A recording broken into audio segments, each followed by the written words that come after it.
Высшее приложением для телевизионной программы христианской. Я сказал творческой группе, они сказали, многие молчали, но Виктор говорил, что я ответственный за программу. Я не могу себе такое позволить. То человек, который слабо говорит по-русски, не понимает по-украински. Вообще, у нас еще такого не было. Темный человек будет говорить, сколько тебе надо минут? 10, 15? Я говорю, не, сейчас. Темный человек, который говорит ломный русский язык, стоит перед сценой крупным, не то что событие какое-то происходит, какие-то движения, а он один крупный, в течение 60 минут. Не, они все люди выключат телевизор. Мы не хотим потерять наших зрителей. Я говорю, дайте мне просто один шанс, только один раз. Потому что я знаю, что Бог, который проговорил мне, Он докажет себе. И после этого одного раза, в том же день, Виктор покаялся.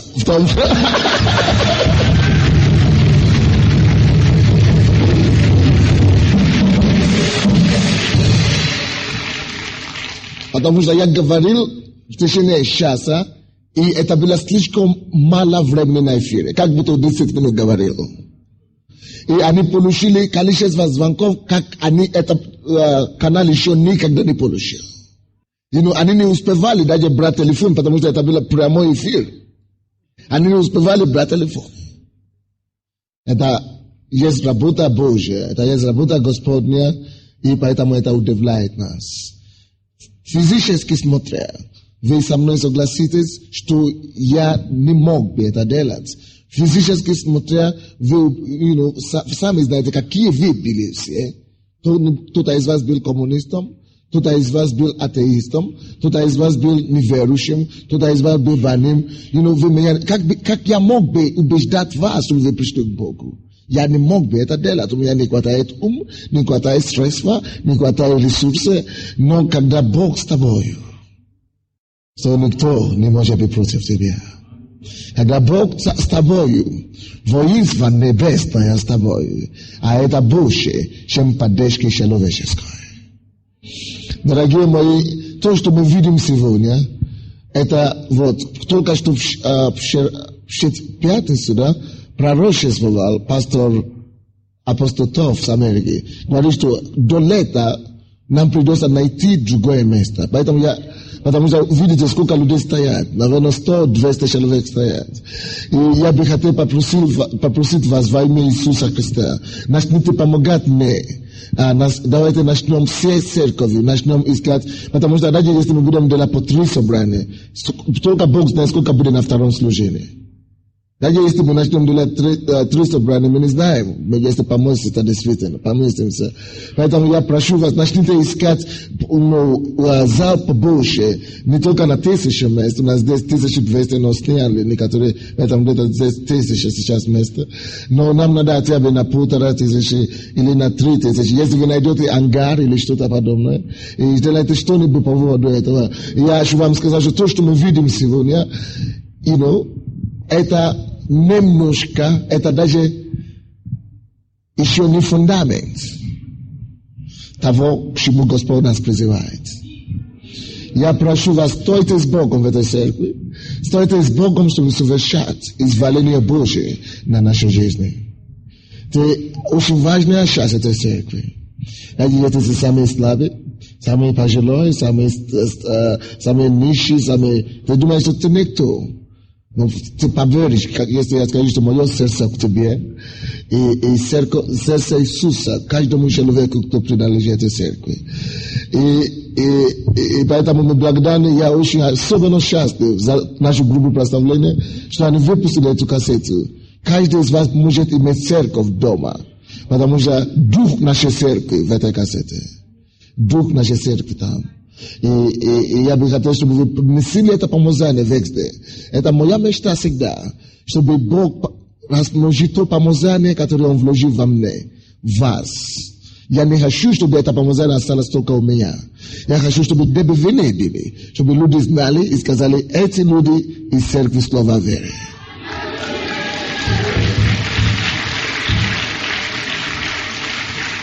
Это значит, если я спасаю человека здесь, на Ленинградской площади, кто-то другой находится на Светлушине, что он такой же помазание, с таким же огнем, с такой же силой спасает другого человека. То есть, как будто Sunday везде. Но это даже не новость. Не то, что Sunday везде, но как будто Иисус Христос, действительно, который действует в вас, везде, через вас. Аминь. И я прошу вас, просто сегодня будет очень важное слово. Вы не должны пропустить это.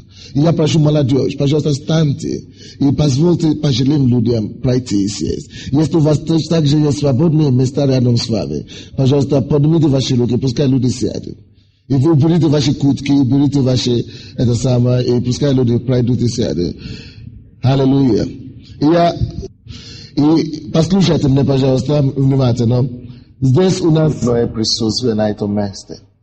Господь, я представляю себя перед тобой сегодня. Я прошу тебя, чтобы ты проговорил через мои уста. Господь, научи нас свое слово, чтобы мы могли слышать и принять сердцем. И когда мы примем, чтобы мы могли стать делателями слова. Господь, я молюсь, чтобы это слово сегодня пало на благодарную почву. Чтобы никто из присутствующих не пожалел, что он слышал это слово и не действовал по нему. Во имя Иисуса. Дух Святой, я знаю тебя как наш учитель. Учи нас сегодня, чтобы мы могли слышать твой голос именем Иисуса Христа. И весь народ сказал: Аминь. Дайте ему славу и величие Христос. Спасибо.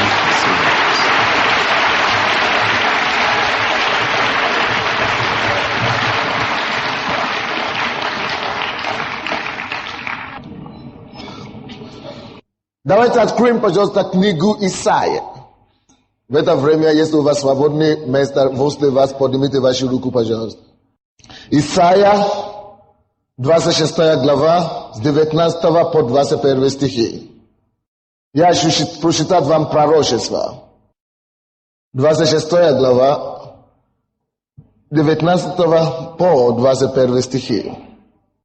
А живут мертвецы твои, восстанут мертвые тела, воспряните и торжествуйте, поверженные в прахе, ибо роса твоя, роса растений, и земля извергнет мертвецов. Пойди, народ мой, войди в покой твой, и запри за собою двери твои, укройся на мгновение, доколе не пройдет гнев.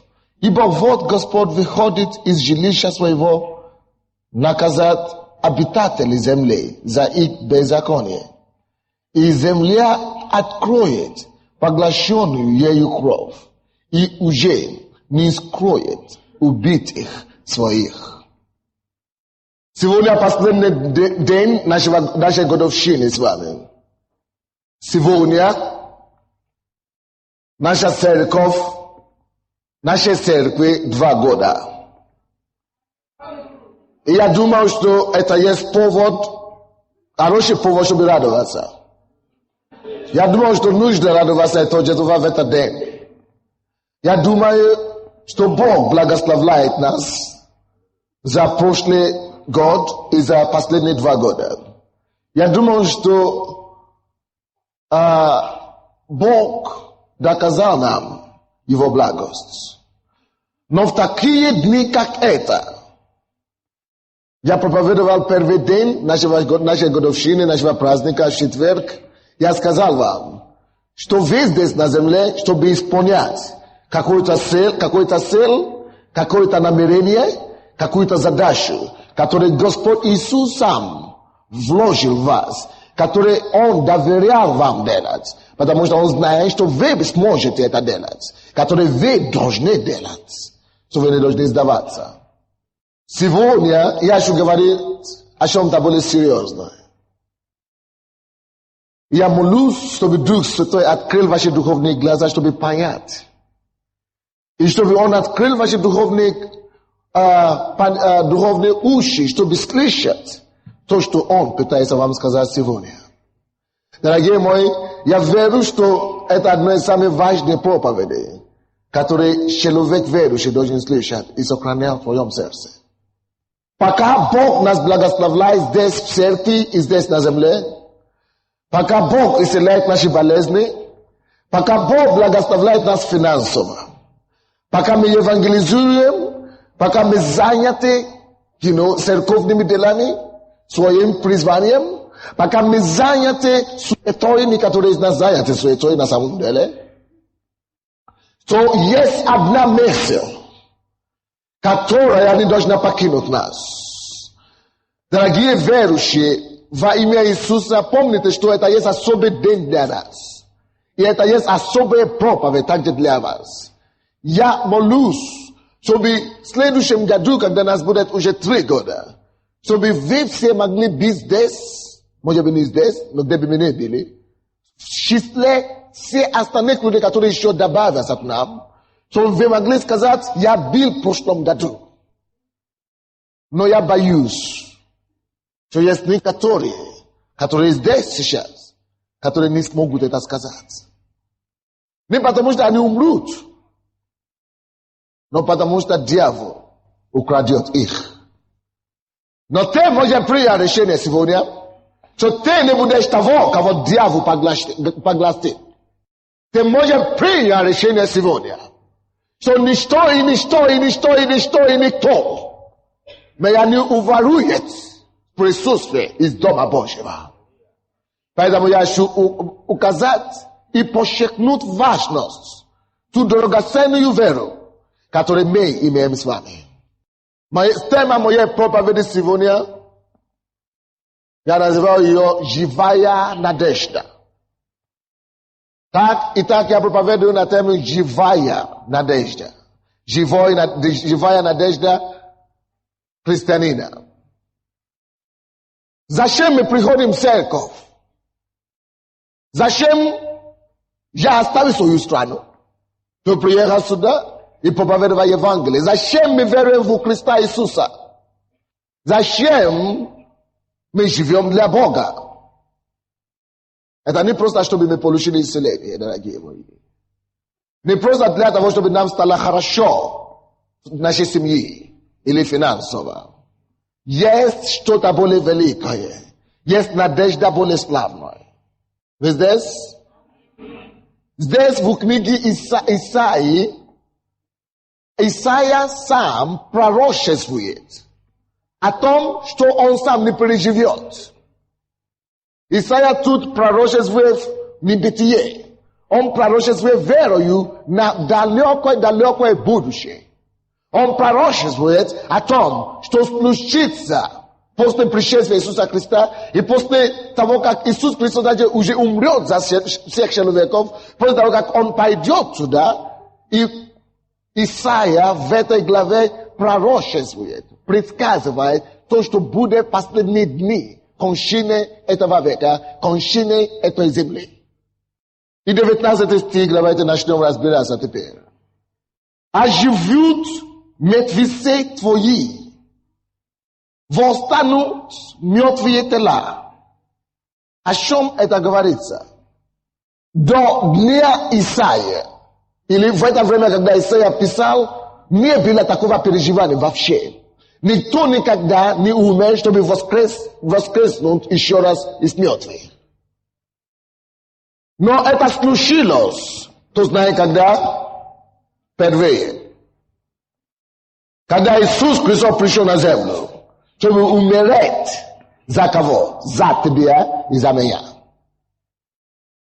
Иисус не только умер за то, чтобы твои грехи были прощены.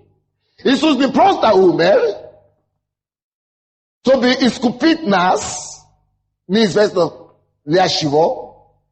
Но Иисус, одна из самых главных причин, почему Он умер и воскрес на 3-й день. Сегодня есть воскресенье, мы торжествуем и празднуем Его воскресенье, каждое воскресенье. Это потому, što nije badimo, što bi každe verujući znal, bez samnjenja, znal больше, чем даже как он знает себя, что его также ждет, даже если он умрет физически, что его ждет воскресение свое личное. Бог воскресил Иисуса Христа из мертвых, чтобы доказать нам с вами, что веруя в Иисуса Христа, что у нас есть надежда живая, что мы воскреснемся из мертвых. Аминь. Чтобы вы могли знать без сомнения, что все не закончится через 50 лет. Что все не закончится через 10 лет. Что все не закончится через 100 лет. Потому что если Иисус воскресился из мертвых,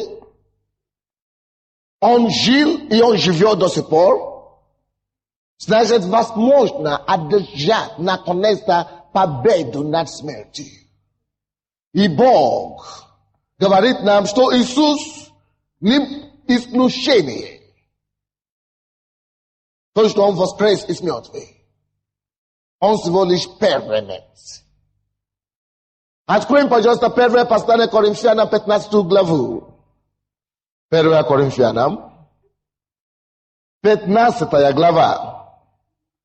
Я бы хотел, чтобы мы начали читать 19 по 21 стихи. Это есть те вещи, которые вы уже знаете. Но я как пастор, я как человек, который желает, чтобы все его члены наследовали Царство Небесное. Я должен продолжать напоминать вас об этом. Я как человек, которого Бог поставил над вами, чтобы пасти овец, и чтобы наблюдать над вами. Я должен продолжать вас предупреждать даже о тех вещах, которые вы уже знаете. Что придет день Господень. И что вы не должны играть ни с грехом, ни с миром, ни с сатаной тем более. 19 стиха по 21 стихи. И если мы в этой только жизни надеемся на Христа. Алло? Если мы, христиане, только здесь, в этой жизни надеемся на Христа, то мы несчастные всех людей. Ты думаешь, что ты веришь в Бога только здесь на земле, только чтобы тебя было здесь на земле? Ты веришь в Иисуса Христа только лишь, чтобы здесь тебя было хорошо? То если вся надежда твоя, вся благость твоей веры, если оно закончится здесь на земле, Бог говорит, что ты несчастный человек. Верующий человек, который вся его надежда, вся его богатство находится здесь на земле. Если ваша большая ценность здесь на земле, то вы несчастные всех людей. Есть некоторые люди, которые говорят сегодня, я живу ради детей. Или я живу ради дома, ради семьи. Это есть вещи, которые есть здесь на земле. Если вся твоя надежда, это получить образование, или получить хорошую зарплату, по 1000 или 5000 долларов в месяц, и за это ты живешь, ради этого ты живешь, то, чтобы только дать образование своим детям, то Бог говорит, ты можешь иметь все это, ты можешь даже иметь миллионы долларов, иметь благополучную семью, иметь хорошие детей, хорошую жену, отлично, все хорошо. Но если после этого у тебя нету высшей ценности, которая больше, чем этого всего, то ты несчастный. А ты думаешь, что ты все, ты счастливый человек, тебе удалось в жизни. Нет. Даже если это Бог тебе помог приобрести все эти ценности здесь на земле, ты ходишь в церковь, все тебя знают. Но если ты живешь, не имея больше надежды, ты несчастный. О чем это говорится? Это говорится о том, что несмотря на все то, что Бог нам дает здесь на земле, Boko się nam da tio. Najlusie ba. No nie spontana tio lusie to, što mówi nam des na zemlje. Eta neshivo. Eta no. Eta nonsens. Sравнение с тем, что собирается дать нам за гробной жизни. Вы не поняли. Если тебе хорошо живется здесь на земле, может быть, даже не хорошо живется пока, но ты стремишься к тому, чтобы ты начал хорошо жить. Теперь, когда ты добьешься свое стремление здесь на земле, и тебе станет хорошо, вот это всего то, что у тебя будет тогда. Если после этого ты не уверен, что ты будешь наследовать царство небесное, то ты несчастный. Потому что ты умрешь все равно однажды. Может быть, через 100 лет, может быть, через 50, может быть, через 120 или 150, но ты умрешь. Что тогда будет? Знаешь, что будет? После смерти останется вся вечность. Останется 100 лет, 1000 лет, 10 тысяч лет, 100 тысяч лет, миллион лет, все как будто один день, начало только всего лишь. Миллиард лет не закончивается, только что сегодня как будто только что началось. Поэтому тогда ты начинаешь понимать, что 50 лет счастливой райской жизни здесь на земле, или 100 лет райской жизни здесь на земле, только 100 лет. Райская жизнь, но только 100 лет. Это несравненно с райской жизнью, которая там будет не только за 100 лет, но будет за 1000 лет, за миллион лет, за миллиард лет, и не закончиваемо. Теперь, то, что здесь называется райская жизнь, да? Сравнение с небой, это как мусорник. Вы знаете, когда я был в Канаде, хорошая страна, сейчас у них за последние 3 года самая лучшая уровень жизни в мире. Я ходил там, я видел красивые места, я видел некоторые гостиницы, там ты платишь по $200 в ночь, и я был там. И я не платил по $200 в ночь, но я был там. Но очень хорошее место. Амин. И на Западе очень... Ты думаешь, что как хорошо жить здесь. Но когда я думаю так, я уже так не думаю. Я уже не восхищаю ничего здесь на земле. Я вам скажу. Да, я могу одеваться так. Я могу ездить на хорошую машину, но мое сердце уже в них нету. Твое тоже не должно быть там. Ты можешь иметь их, пользоваться ими, но имей в виду, что ты оставишь их очень скоро. Ты можешь вложить всю свою жизнь, все свои деньги, все свою настоящую жизнь на своих детей. Хорошо. Хорошая инвестиция. Но когда ты умрешь, допустим, ты пойдешь в рай, но они станут богатыми, станут интеллектуалами, но пойдут в ад. Ты потеряешь, ты был с ними здесь на земле, может быть, 50 лет, но ты потеряешь их, ты знаешь насколько? На вечность. Поэтому, как христианин, ты должен знать, как ставить твои приоритеты. Что является нашим приоритетом не то, что этот мир, или даже Бог может предложить нам. Наш приоритет, то, что на первом месте стоит, это небо. О, я хочу видеть небо. О, я хочу видеть Новый Иерусалим. Я хочу видеть рай. Я не дождусь просто. Я жду неба. Это там мое сердце. Это там мое сокровище. Я жду встречи с Иисусом. Потому что я хочу видеть его, как он есть. Я хочу видеть своего Спасителя. Я хочу видеть своего Искупителя. О, я хочу видеть ангелы. Как они будут обслуживать меня. Как они будут меня кормить. Как они будут меня носить. О, я хочу жить райскую жизнь.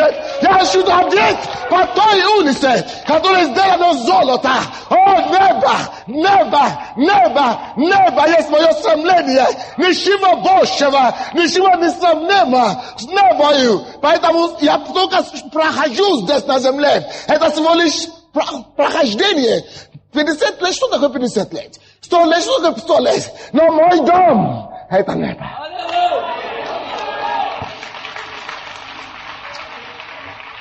Ты должен это знать.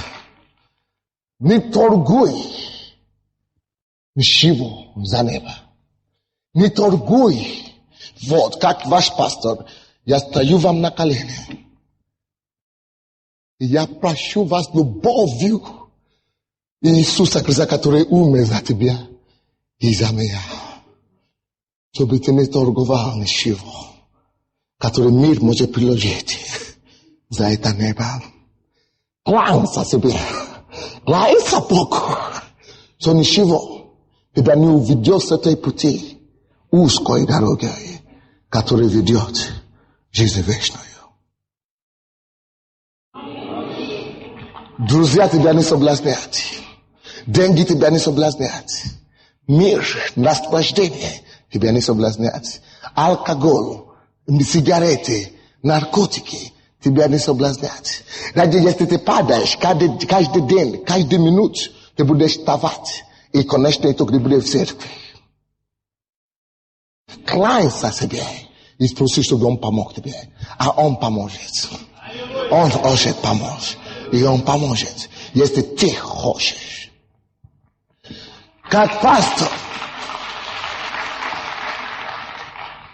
я знаю, что есть некоторые люди, которые приходят даже в мою церковь, которые не будут со мной на небе. Я это знаю. Я даже могу видеть как христиане, которые очень много делают в церкви. Но если они делают беззаконие, если их сердце далеко от Бога, я знаю, что они не попадут туда. Но я хочу быть пастором с отличием. Я хочу быть пастором, который сделает все, что возможно, чтобы каждый человек, кто ходит в эту церковь, имеет небо как свой вечный дом. Я бы не хотел быть в раю и смотреть вниз и видеть тебя в аду, мучающийся, и не быть в состоянии тебя помочь. Дорогие мои, знайте, что то, что мы приняли от Бога, это не шуточное что-то. Это не просто развлечение. И то, что мы делаем здесь, это не развлечение. Мы готовимся к той славной встрече с нашим Спасителем и Господом. Поэтому, если бы вся наша надежда закончилась здесь на земле, мы несчастны. Теперь слушайте. Если мы живем с Богом, Бог исцеляет нас, освобождает нас, нам хорошо здесь на земле, мы имеем чего-то у нас не хватает. И Бог говорит, если наша надежда здесь закончивается, то мы несчастны все человеков. Что тогда сказать о тех людей, которые в миру живут? Вообще без Бога. Это значит, даже если они владели весь миром, они еще, представляете себе, насколько они еще не счастливы. Представляете себе, насколько им не повезло вообще. Поэтому мы тратим деньги. Поэтому мы собираемся пожертвования, чтобы достичь достигнутых. Поэтому мы тратим деньги на телевидение. Поэтому мы приглашаем всех отовсюду. Приходите ко Христу. Вы не дождь попасть в ад. Потому что человек без Христа, он, владея миллионами долларами, владея огромным домом или огромной машиной, он не владеет ничего. У него ничего нет на самом деле. Потому что это быстро проходит, и все закончится. Когда его погребят там, на похоронают, да, он ничего не возьмет с собой. Ни дом, ни машину, ни копеек деньги. Он станет голым перед своим Создателем и должен дать отчет, как он жил здесь на земле. А вы знаете, как это будет оцениваться? Жил ли ты для Иисуса или ты жил без Него? Римлянам 8 глава 1 стих говорит, что итак, нет ныне осуждения. Слушайте, не надо открывать. Вы можете потом открывать. Нет ныне осуждения тем, которые живут во Христе Иисусе, живущие po ploti, po duhu, ani po ploti. Jest niektórzy говорят, ja w Chryste Jezusa, ja już przyjął Jezusa Chrysta. No ani żywot, nie po duchu, a po ploti. Поэтому я проповедую эту проповедь.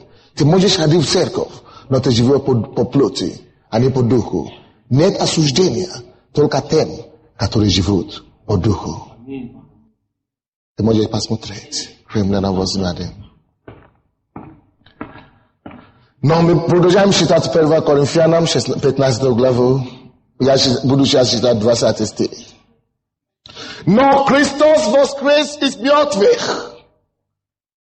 Теперь заметьте тебе, какое следующее слово.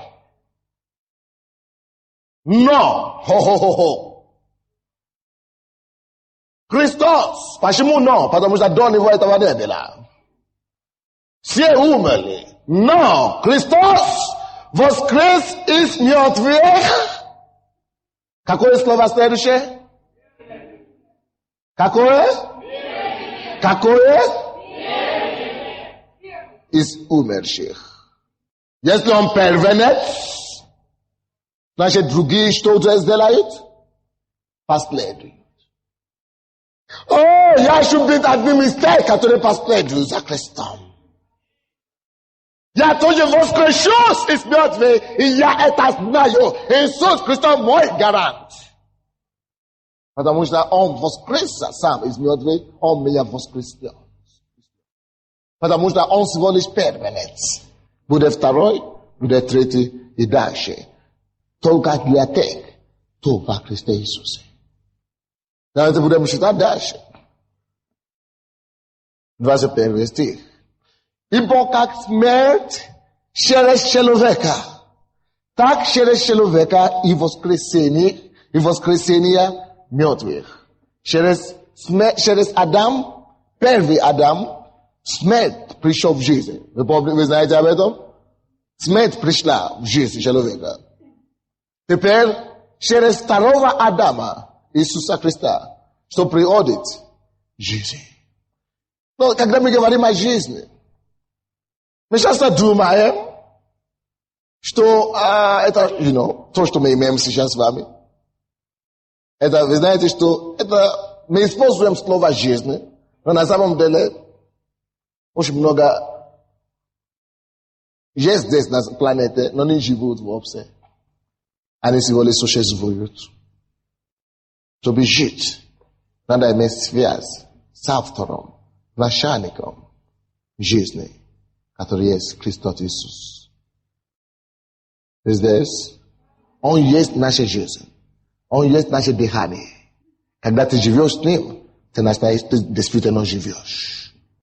Теперь вернитесь, пожалуйста, в Исаия, 26 глава, и мы посмотрим 20 стих. 20 стих. «Пойди, народ мой, войди покой твой, и запри за собой двери твои.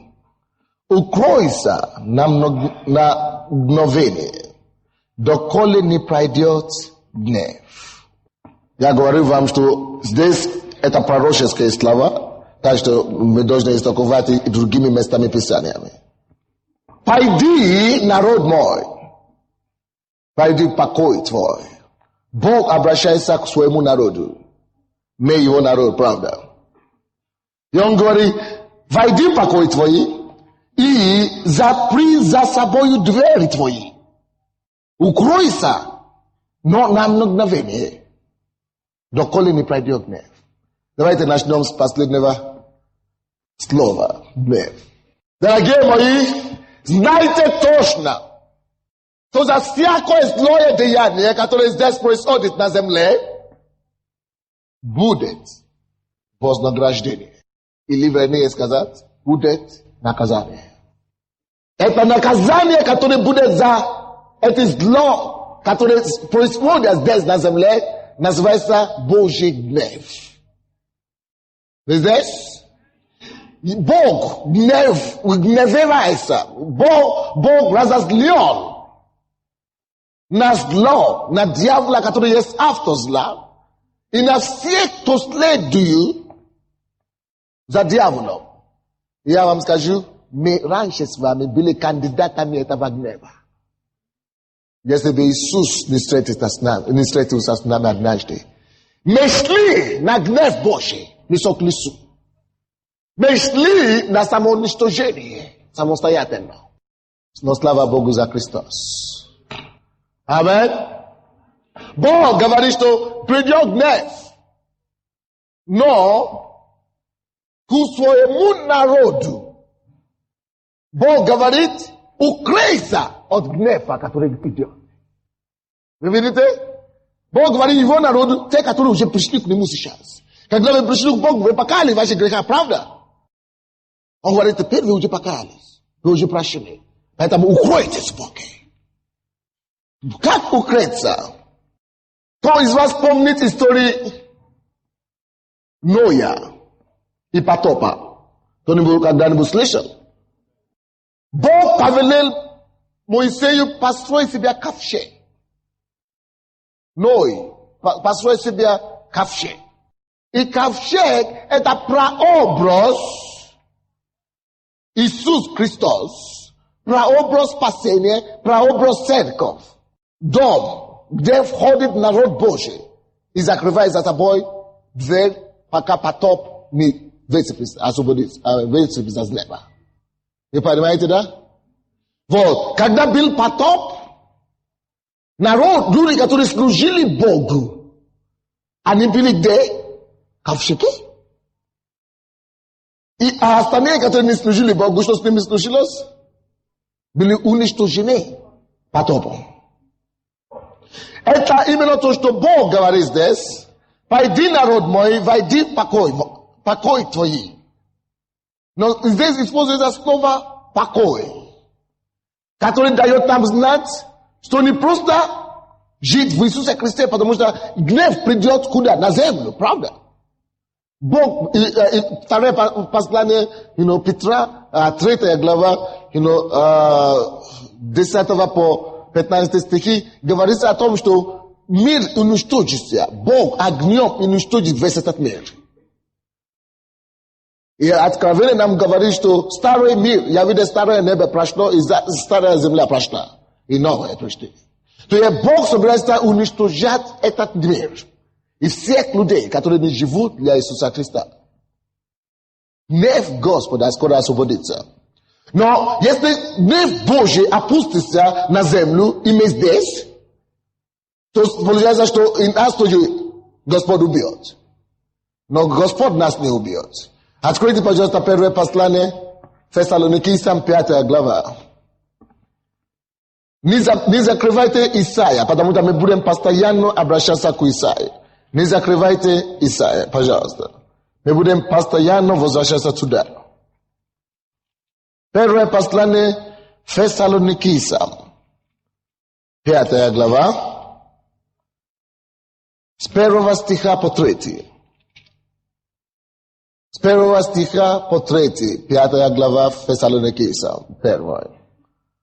О временах же и сроках нет нужды писать к вам, братья.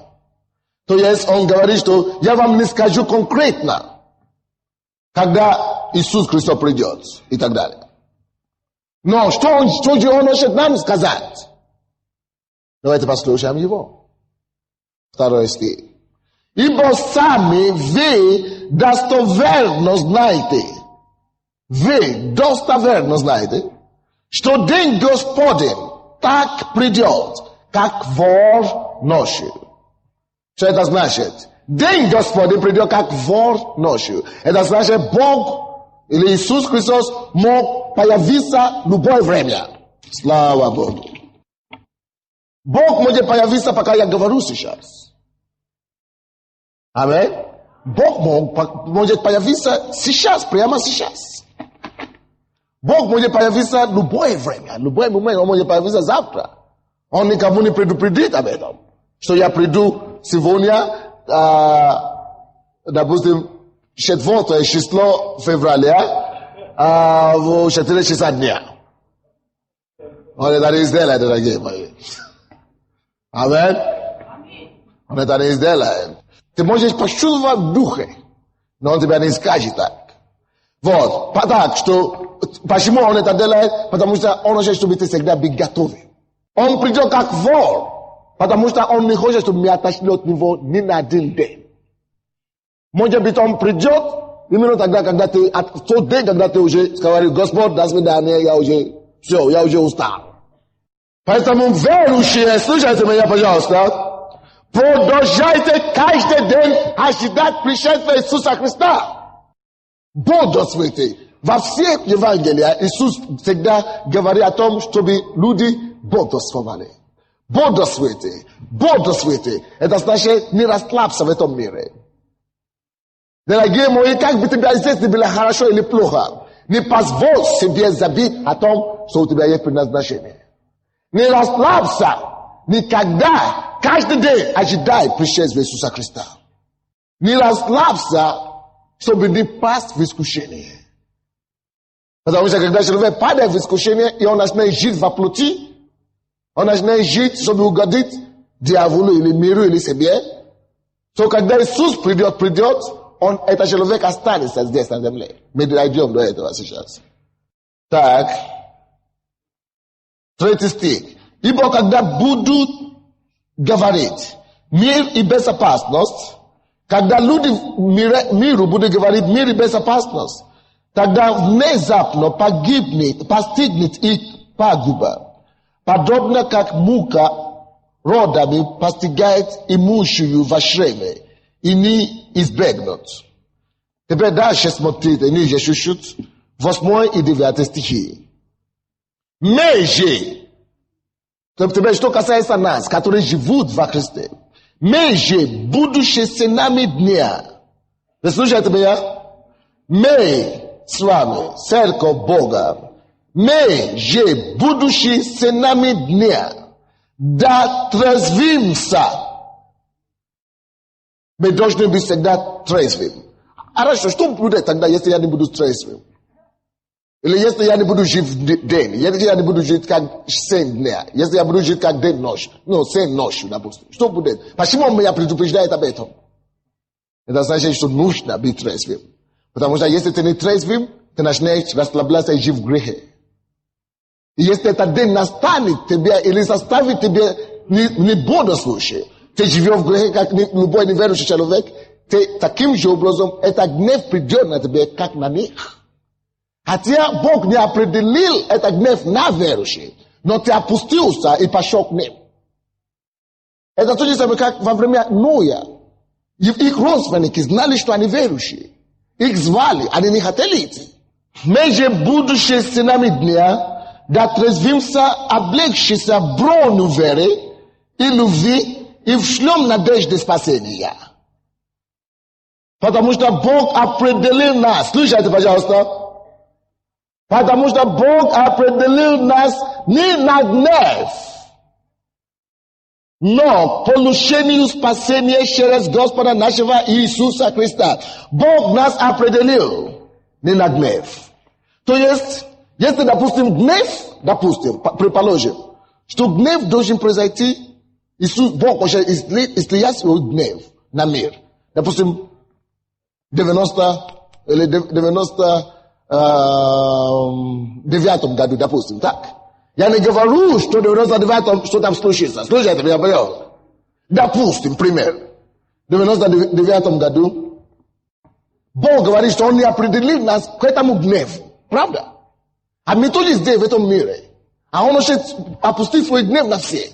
Что Он сделает? Он должен нас освободить как-то. Он должен обеспечить на какой-то ковчег. Поэтому он говорит в этом 20 стихе, 26 главе Исаия, что войдите в покой мой на мгновение, чтобы избежать гнев. Каким образом он нас спасет? Каким образом он нас избавит, чтобы этот гнев нас не составит? Теперь просто откройте наоборот, обратно чуть-чуть Фессалоникийцам, на 4 главу. Хорошо? 1 Фессалоникийцам 4 главу. 4 глава, так? 4 глава, кто-нибудь дайте мне другую Библию. 4 глава, я бы хотел, чтобы мы читали 16 стиха. 4 глава 16 стиха. i niже. Почему то дьявол не хочет, чтобы я использовал свои Библии. Вчера тоже он что-то подобное тоже придумал.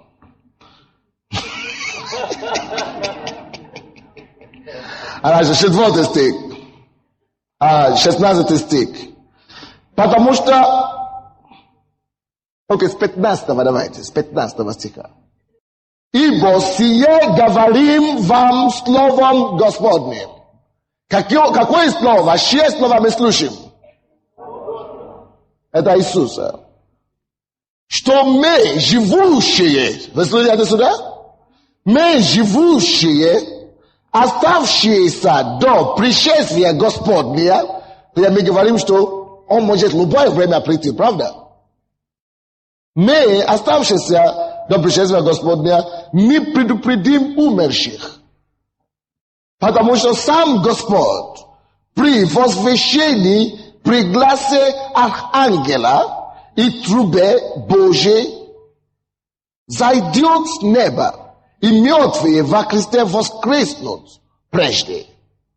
Потом мы, оставшиеся живых, вместе с ними воскрешены будем на облаках, в устроении Господу на воздухе. И как всегда с Господом, итак, всегда с Господом будем. Итак, утешайте друг друга сами, семи словами. Что происходит здесь? Что будет? Что будет? Тут речь идет о том, что называется восхищение церкви. Потому что здесь написано, что мы, 17 стих, оставшиеся в живых, вместе с ними восхищены будем. Есть то, что мы называем восхищением. И это есть своеобразный выход, чтобы не быть здесь во время гнева Божьего. Поэтому Бог придумал, будет это перед его пришествием. Второго пришествия. Второе пришествие Иисуса, мы уже с ним придем. Но это называется по-другому. Как восхищение. Кого восхищается? Восхищение значит взятие, да? На небо. Это восхищение будут люди, которые имеют залог духа. Я не говорю люди, которые крещены Духом Святым. Слушайте меня. Я не говорю люди, которые крещены Духом Святым. Но я говорю люди, которые имеют залог духа. Это значит люди, которые спасены. Это значит люди, которые имена написаны в книге жизни. Аминь. Вот. Эти люди будут восхищены на воздухе, Библия говорит. И таким образом вместе будем всегда с Господом. Вы хотите, чтобы вы были в этом числе? Гнев придет на землю, но до этого Бог нас освободит. Вы знаете, как это произойдет? Библия говорит нам от Матфея и от Луки об этом. Пока люди кушают, муж и жена. Если муж верующий, жена не верующая, жена обнаружила, что муж пропал. Или наоборот, жена пропала. Куда? Выходит на улицу. И говорит, что не только твой муж пропал, и мой сын тоже пропал, моя дочка пропала. То есть все верующие, мир проснулся. И увидели, что все верующие уже ушли, значит, это правда, то, что они проповедовали.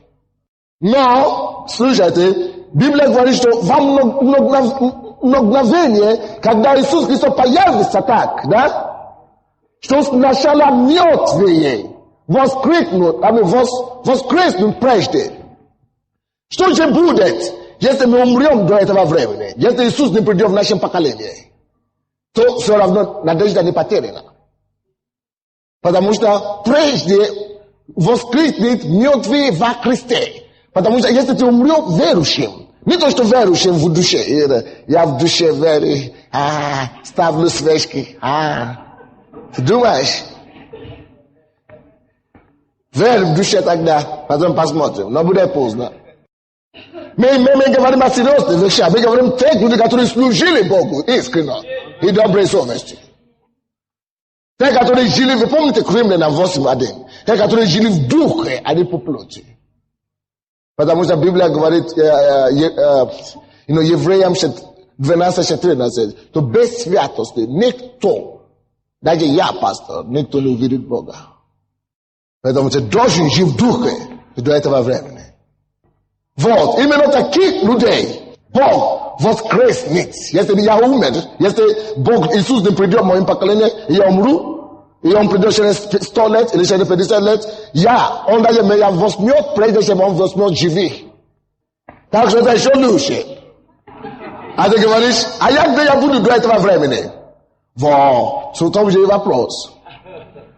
То есть место, люди верующие, которые умирают сейчас, до времени, до того, как мир придет к концу, есть рай. Там, где от Луки написано как лона Авраамова. Аминь. Мы будем жить в раю, наш дух, то есть.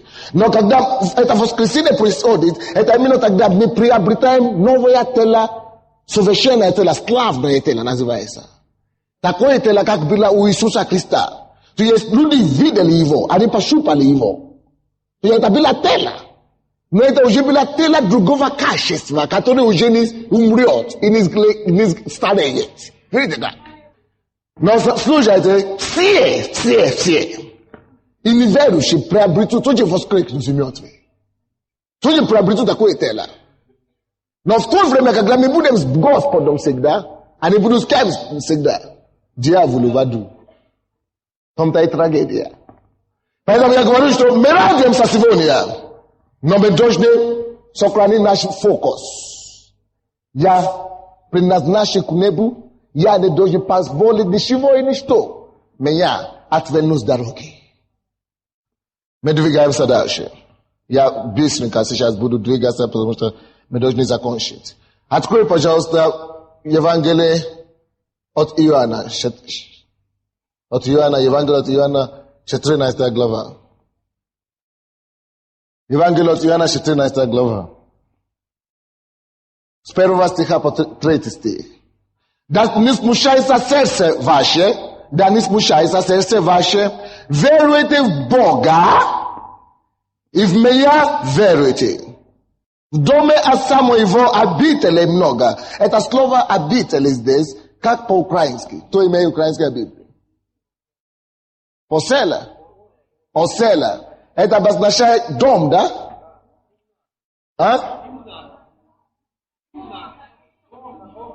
Комнат. Это значит дом. На английском это значит дворец. Это он говорит, в доме отца моего дворцов много.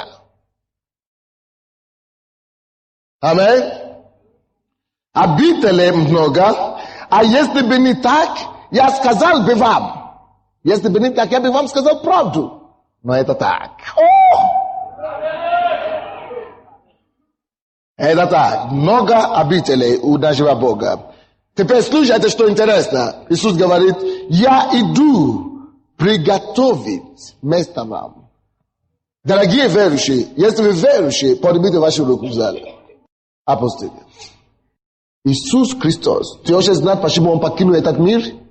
Почему Иисус Христос не живет сейчас в твоем поколении? Вы хотите знать?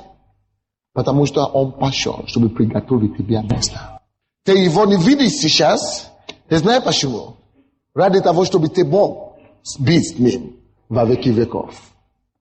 Поэтому, дорогие мои братья и сестры, я прошу вас, есть у вас обители на небесах. Обитель, дворец, Бог, Он сказал, Иисус Христос, тот человек, кому вы поклоняете сегодня, кого вы прославляете сегодня, Он говорит, ради тебя я ушел. Не просто ушел, потому что мне здесь тяжело. Я нес на себе самые тяжкие страдания. Я бы остался, чтобы мучиться с вами здесь. Но я должен пойти, потому что я должен пойти подготовить тебе место. Дорогой мой верующий, когда мир смеется над тобой, что у тебя нет квартиры, когда мир смеется над тобой, что у тебя нет машины или у тебя нет долларов, знай. Что тебя есть, что-то лучше. Знай, что тот человек, который возлюбил тебя, и отдаст свою жизнь за тебя, также пошел, чтобы приготовить тебе место. О Иисус, о Иисус, о Иисус. Ты не должен потерять это место, дорогой. Ты не должен торговать это место, это обитель. Ты материальное, что это мир прилагает. Скажи нет миру. Скажи нет беззакония. Скажи нет греху. Я смотрю только в одно направление. Я должен видеть моего Спасителя. Я должен наследовать тот обитель, который он пошел приготовить для меня. И для этого, ради этого я готов страдать. Ради этого я готов мучиться. Ради этого я готов потерпеть смерть. Пускай меня убьют, но я знаю, что после смерти моего восстанет третий день. Воскресенье восстанет. Я воскрещусь из мертвых. И как Христос Иисус, я буду ходить в обновленной жизни, в обновленное тело, в славное тело. И я буду царствовать вместе со мной, вместе с Ним, во веки веков. Дорогие мои, члены церкви Слова Веры и другие члены церкви, я прошу вас имени Христова, чтобы ни за что не отошли даже на один день мир. Потому что пришествие Господне будет как вор ночью. Вор не предупреждает, когда он придет. Бог тебя не скажет, что он придет какое-то число. Ты должен готовиться, быть трезвым, бодрствовать каждую минуту. Поэтому мы не грешим. Мы не живем по плоти и по похоти. Мы живем так, чтобы нам не было стыдно. Так, чтобы мы не страдали вместе с миром, вместе с грехом, вместе с нечестивыми, когда гнев Божий пустится на них. 14 глава, которую мы читали, 3 стих. И когда пойду и приготовлю вам место, приду опять. И возьму вас к себе, чтобы и вы были где я. Что Иисус сказал? Чтобы вы были где я. Он говорит, он придет. Вы верите, что он лжет? Вы верите, что он не обманывает? Если он сказал, что он придет, значит он что сделает? Как бы это затянуто не было, как бы поздно не было, жди своего Спасителя. Он уже обещал один раз и держа его обещание. Он обещал не раз, а теперь издержит свое слово. Пошел на крест и его убили за твои. Не за его собственные, но за твои грехи. Стоит жить для него. Молодые девушки, молодые парни, не позволяйте мир приложить вам какие-то неверующие парни или девушек, то выйти замуж. Да, ты можешь жить в замужестве, половину, которая будет в муках и беда, и потерять тем Божий, Царство Божие. Ты не должен торговать твое спасение, за что бы не было здесь на земле. Смотри на небо постоянно. Первое послание Петра, я должен закончить быстренько. Первое послание Петра, 1 глава, 14-17 стихи. Первое послание Петра, 1 глава, 14 по 17 стихи. 14 по 17 стихи. Первое послание Петра. Как послушные дети. Дорогие мои братья и сестры, вы послушные? Вы дети Бога? Вы как послушные дети? Как послушные дети. Не, Павел просит и умоляет. И я прошу вас также сегодня, и я умоляю вас. Как послушные дети и члены церкви, не сообразуйтесь Prejnimi pohotiami. Ne sobrazuetes. Prejnimi pohotiami. Bywszymi w niewiedzenie waszym. Это было, когда вы не знали. Я тоже грешил. Я обманывал раньше. Я гулял с девушками раньше. Я делал всякие гадости. Но Бог говорит, если ты хочешь наследить это небесный дом, если ты хочешь сохранить твое спасение до конца, не сообразуй с прежними твоими похотами. Почему? Неужели он просто зря предупреждает нас? Неужели это невозможно жить в своих похотях и все равно наследовать Царство Небесное? Если бы это было возможно, он бы так нам не говорил. Но Бог знает, а Петр знает, что Бог святой Бог. И ничего нечистое не войдет туда. Теперь послушайте дальше. 15 стих. Но по примеру призвавшего вас святого. Видите? Он свят. И сами будьте святы во всех его поступках. Есть многие верующие, которые не разбираются разница между праведностью и святостью. Праведность – это то, что мы получаем от Бога, незаслуженное. Что мы стоим праведно перед Богом. Но помимо праведности, то, что мы прощены Богом, после спасения, Бог хочет, чтобы мы ходили как свято. Поэтому Бог не сказал, без святости никто не увидит Бога. Он не говорит, без праведности никто не увидит Бога. Он говорит, без святости. Что ты делал после того, как ты получил дар праведности? Жили ты свято или нет? Поэтому он говорит, но по примеру призвавшего вас, святого, и сами будьте святы во всех поступках. Будьте святы, не обманывайте, не гуляйте, живите, как он призвал нас. 16 стих. Ибо написано, будьте святы, потому что я свят. 17 стих. И если вы называете отцом того, который нелицеприятно судит, нелицеприятно судит каждого. Кому они пишут здесь? Верующим. По делам, то со страхом. Вы слышите? Это наша годовщина. Но я должен говорить вам истину. Истина горько иногда казается нашим ушам. Но когда мы услышим и примем, она освободит нас. Но вы должны слышать истину. Если вы называете его отцом, он говорит, тогда со страхом проводите время странствования вашего здесь на земле. Здесь это всего лишь мы путешествие. Это странствование. Это земля 70 лет, 80 лет, это как миг у Бога. Это странствование, это ничего. Со страхом проходите время вашего странствования здесь, на земле. Может быть, вы раньше делали аборты в вашей жизни, но вы теперь пришли к Богу. Не убивайте Божьих младенцев. Со страхом начните проводить ваше время здесь, вместе с Господом. Со страхом. Почему со страхом?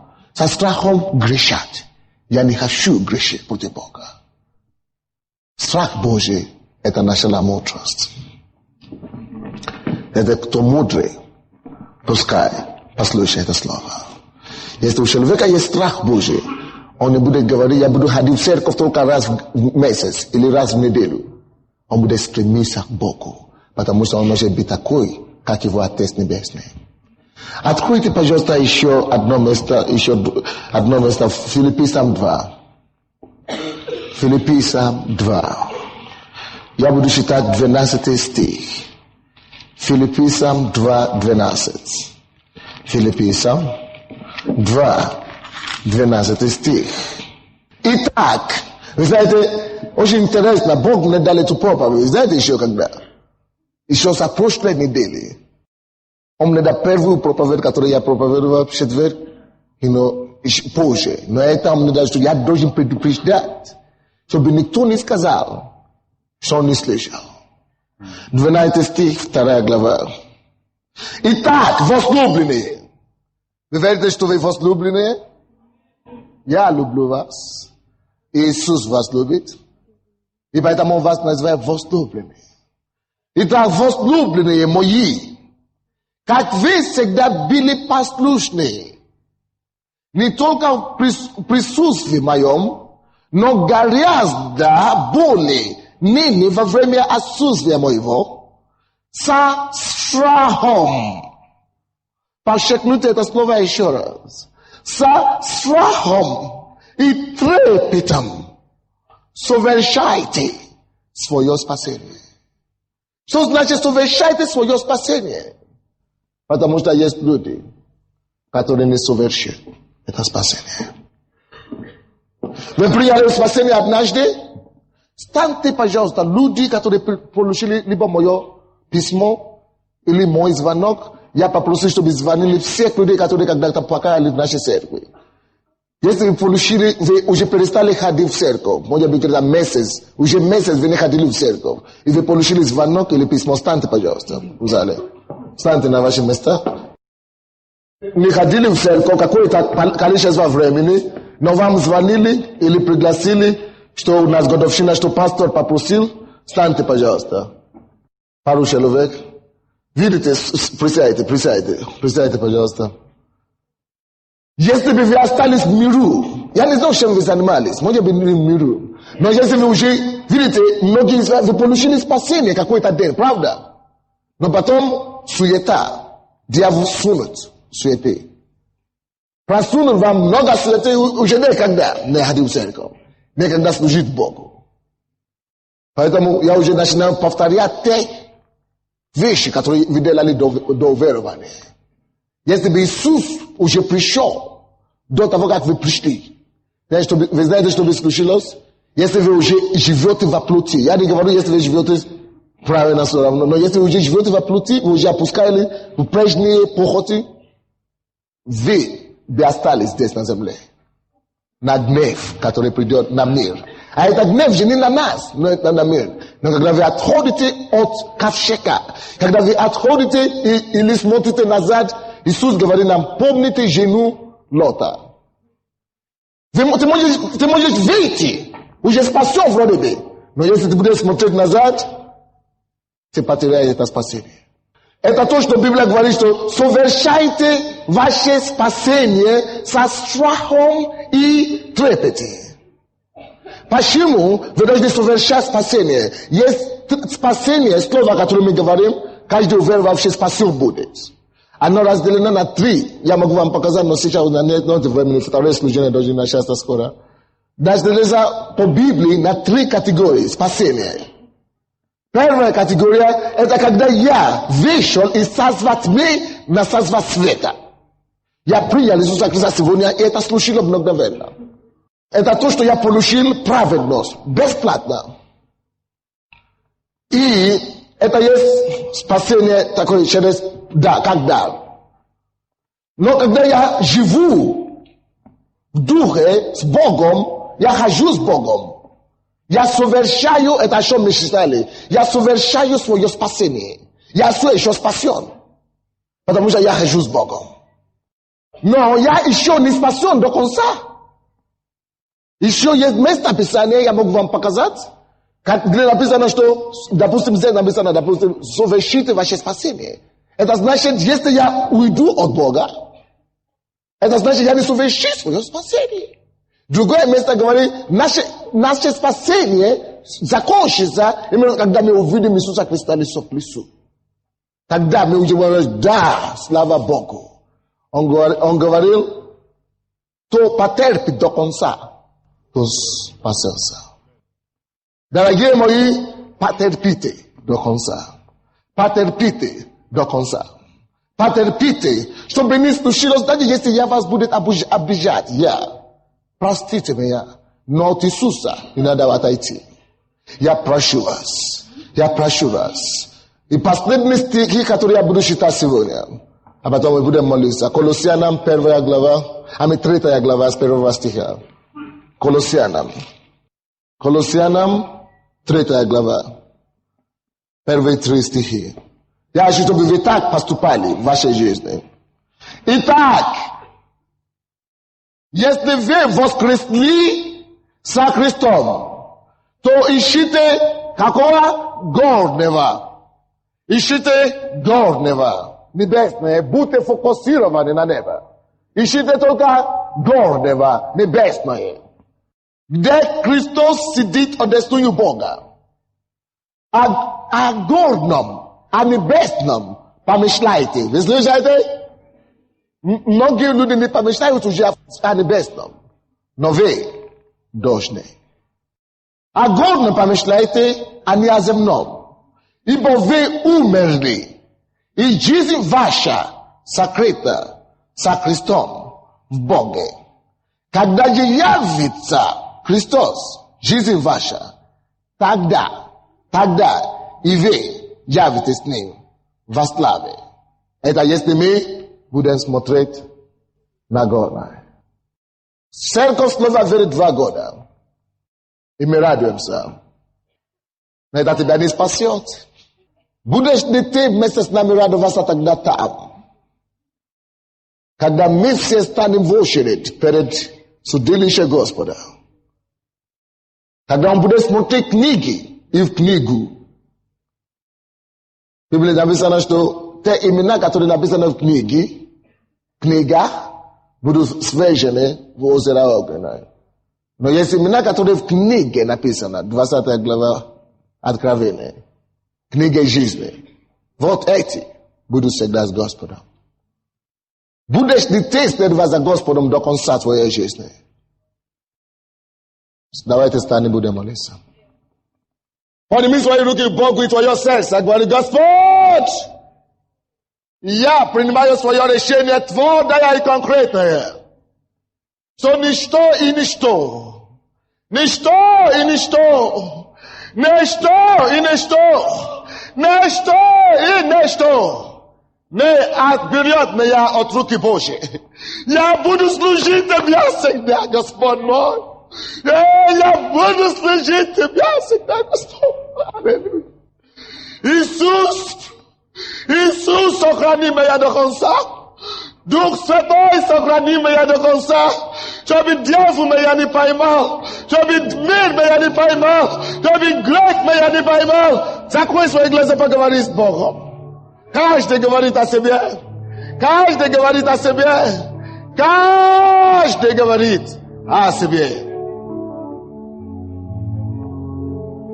Скажите Иисусу: я хочу Тебя видеть лицо к лицу. Я хочу наследовать жизнь вечную. Подними свои глаза к Нему. И подними свои руки к Нему, твое сердце к Нему, поговори с Ним. Господь, я сдаюсь. Руководи мною. Будь моим Господом каждый день.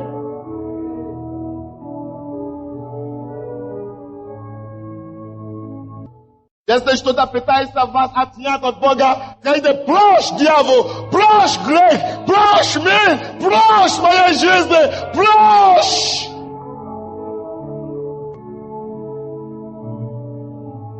О, молись, брат мой, молись, сестра моя, молись о своей жизни.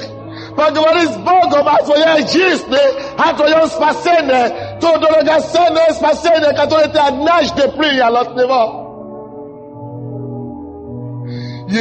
Baba, mora mogotoro morokoto boriande ya.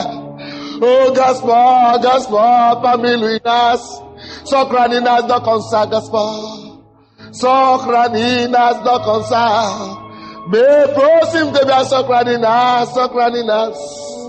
Oh, Jesus Gaspard. Socrani nas, Gaspard. Socrani nas. Аллилуйя. Послушайте меня, пожалуйста. Я приехал в Советский Союз в 96 году. Мне было всего лишь 19 лет. Я был верующим в это время всего лишь 6 месяцев. Vosim diset shestom gadu ya ismenia. Vosim se shestom gadu. Deset let vetom gadu. Ja bil verušem si voli 6 mesecev pol года. Но tu церковь, куда я ходил, я уже успел видеть Божьи знамения и чудеса. Когда я поступал в университет, Белорусский государственный университет, были профессора атеизма и коммунизма, философии марксизма и ленинизма, которые учили нас, что Бога нет. Однажды я не выдержал. Я сказал им: дорогие мои, выгоните меня с университета, если вы хотите. Я согласен, что я больше ничего не знаю.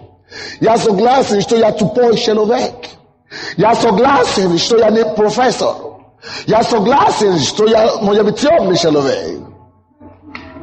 Но я знаю, что есть кто-то, который я знаю. Даже если я все остальное не знаю. Я знаю, что вы профессор. Вы имеете все знания. Но позвольте мне сказать, если у вас есть все знания, есть одно знание, которое больше, чем всего знания, которое вы еще не знаете. Я говорил, если я не верю, если я не знаю ничего большего, я знаю, что есть Бог, который жив, который спасает и избавляет. Если это единственное, что я знаю, я это знаю. Если я не знаю ничего больше, я знаю, что Бог есть.